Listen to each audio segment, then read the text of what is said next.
Hello' friends, এটা ধুনীয়া আবেলিৰ সৈতে সেউজীয়া পৰিৱেশৰ মাজৰ পৰা আপোনালোক সকলোকে পুনৰবাৰ আমাৰ ইউটিউব চেনেল এপি লাইফষ্টাইল আছামলৈ স্বাগতম জনাইছোঁ। আৰু এতিয়া আমি আবেলি ফুৰিবলৈ ওলাই আহিছোঁ আৰু আপোনালোককো ভাবিছোঁ আমাৰ গাঁৱৰ ধাননি পথাৰখনৰ সেউজীয়া পৰিৱেশটো আপোনালোকো দেখাওঁ। ইমানেই ধুনীয়া সুন্দৰ, বেলিটো মাও যাওঁ যাওঁ হৈছে, কিমান ধুনীয়া হৈছে চাওক। চাৰিওফালে কেৱল সেউজীয়া সেউজীয়া, সকলোপিনে কেৱল সেউজীয়া। আৰু এইখন হৈছে তিতাবৰৰ বিখ্যাত হামদৈ পথাৰ। তিতাবৰ বুলি নহয়, যোৰহাট জিলা লগতে সমগ্ৰ ৰাজ্যখনৰে এখন বিখ্যাত ধাননি পথাৰ হামদৈ পথাৰ। আপোনালোক হয়তো বহুতে নাম শুনিছে। আৰু আপোনালোকক বেক কেমেৰা কৰি মোৰ পথাৰখনো দেখুৱাই দিছোঁ। এইখন হৈছে তিতাবৰৰ বিখ্যাত হামদৈ পথাৰ। প্ৰায় 12খন গাঁও জুৰি আছে এই পথাৰখন, আৰু এই পথাৰখনৰ পৰা হোৱা ধানেই আমাৰ ৰাজ্যখনৰ সকলো জিলালৈ প্ৰেৰণ কৰা হয়, লগতে বাহিৰলৈ প্ৰেৰণ কৰা হয়। কিছুমান পথাৰ হয়। এইখন তিতাবৰ ভিতৰতে যথেষ্ট সৰ্বাধিক ধান এইখন পথাৰতে উৎপাদন হয়, আৰু ইয়াৰ পৰা অন্য জিলাসমূহলৈও প্ৰেৰণ কৰা হয়। আপোনালোকে হয়তো বহুতে জানে, হামদৈ পথাৰৰ চাউল বুলি ক'লে বহুতে বিখ্যাত হয়, আৰু মানুহলে হামদৈ পথাৰ চাউল বুলি ক'লে দাম দিও কিনিব বিচাৰে। আৰু খেতি কৰি ভাত খাই ডাঙৰ হৈছোঁ। আৰু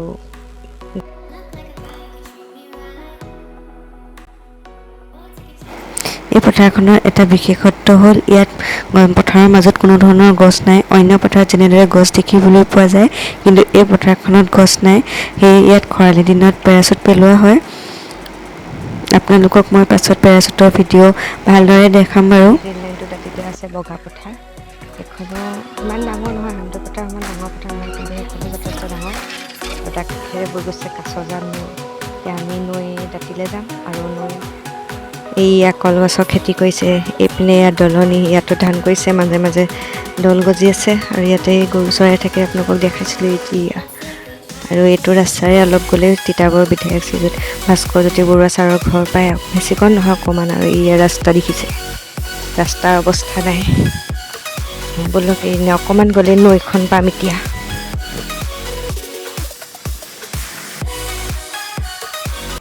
এয়া আমি নৈলৈ আহি আছোঁ। নৈ আৰু ৰেল লাইন লাগি আছে। ইয়াত দেখিছে এখন দলং হয়, দলঙৰ পৰা ৰেল লাইনটো গৈছে, আৰু এখন কাষেৰে নৈ বৈ গৈ আছে। পানী বেছি নাই, বৰষুণ দিছে যদিও পানীটো সিমান হোৱা নাই। এনে পানী থাকিলে নামিব ভয় লাগে, এতিয়া নামিব পাৰিম। পানী নাই কাৰণে ভালে হৈছে।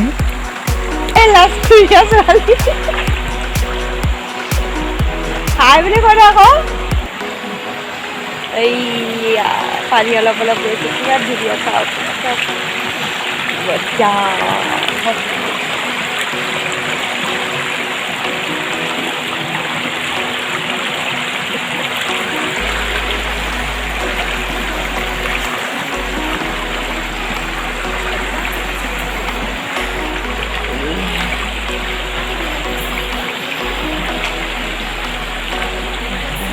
আৰু এইটো ওপৰেদি ৰেল লাইন গৈছে, এখন দলং হয়, আৰু ৰেল লাইন।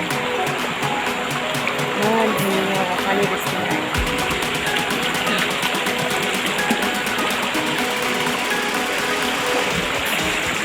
ইমান ডাঙৰ ডাঙৰ শিল চাইডত।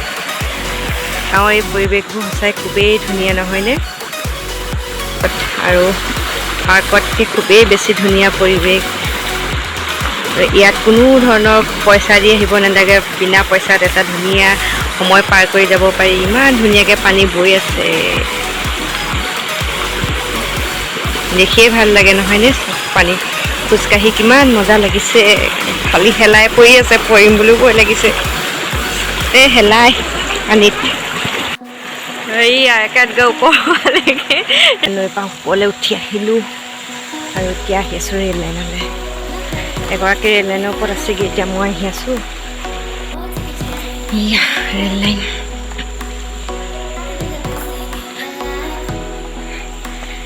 সেয়া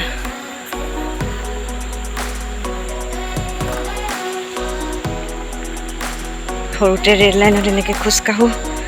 এইটো খুটাৰ পৰা এইটো খুটালৈ কোন কিমান স্পীডত যাব পাৰে, কোনে কিমান আগত যাব পাৰে, এই চিৰিয়েলৰ ওপৰেদি এনেদৰে কোনে হাত নধৰাকৈ স্পীডত যাব পাৰি, এইবিলাক খেল খেলিছিলোঁ। এইখন এখন বাগান, এই ছাইডতে বাগান আছে। এতিয়া আমি যাওঁ ঘৰলৈ, বহুতো সন্ধিয়া হ'ব হৈ গৈ আছে, এতিয়া ঘৰলৈ যাওঁ। আৰু এইফালে গ'লে ভাস্কৰজ্যোতি বৰুৱা ছাৰৰ ঘৰ হৈ এনেকৈ যাব পাৰি।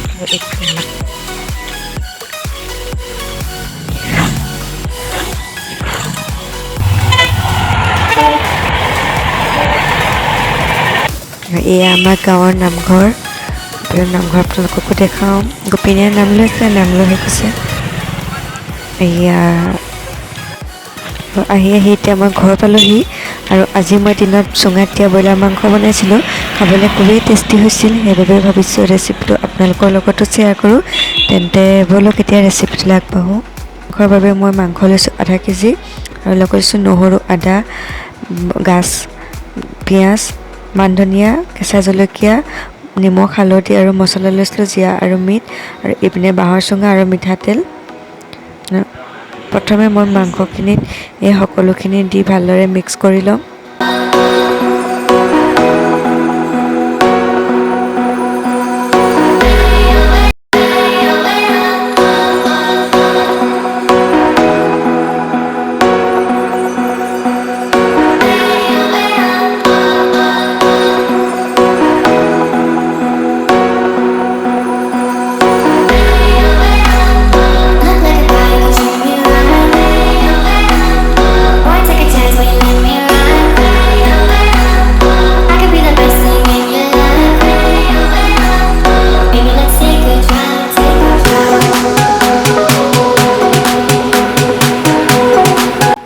মিলাই হ'লত এতিয়া মই বাঁহৰ চুঙাকেইটাত মিশ্ৰণখিনি অলপ অলপকৈ ভৰাই যাম। আৰু আপোনালোকে ইয়াত মাংসখিনি সৰু সৰুকৈ কাটি ল'ব। সৰুকৈ কাটি ল'লে ভাল হয় খাবলৈ।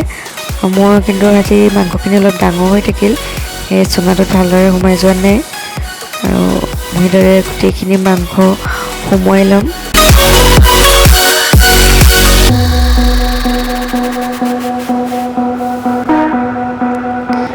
এয়া মোৰ চুঙাত ভৰাই ৰেডি হৈ গ'ল। আৰু এতিয়া এয়া মই কলপাতেৰে ভালদৰে মুখখন বন্ধ কৰি দিছোঁ। মুখত যদি ওচৰত কলপাত নাথাকে তেতিয়া বাতৰি কাগজ দিও দিব পাৰে। আৰু মুঠিটো ভাত দিওঁতে ভালদৰে দিব, যাতে ওলাই নাহে।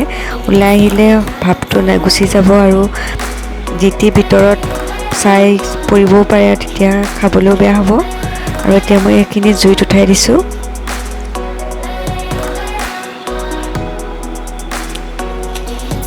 আপোনালোকে জুইত দিওঁতে খৰিখিনি ভাল খৰি ল'ব। আমাৰ ঘৰত বৰ্তমান খৰি নাই, সেয়ে জেওৰা খুটি দি দিব লগা হৈছে। কিন্তু জুইকুৰা ভাল হ'লে বস্তুটো ভাল হয়। আৰু এইদৰে মই চুঙাকেইটা 10 মিনিটৰ বাবে পুৰি ল'লোঁ, আৰু 10 মিনিটৰ পিছত এইদৰে লুটিয়াই দিছোঁ। এইদৰে আপোনালোকে লুটিয়াই লুটিয়াই পুৰি ল'ব।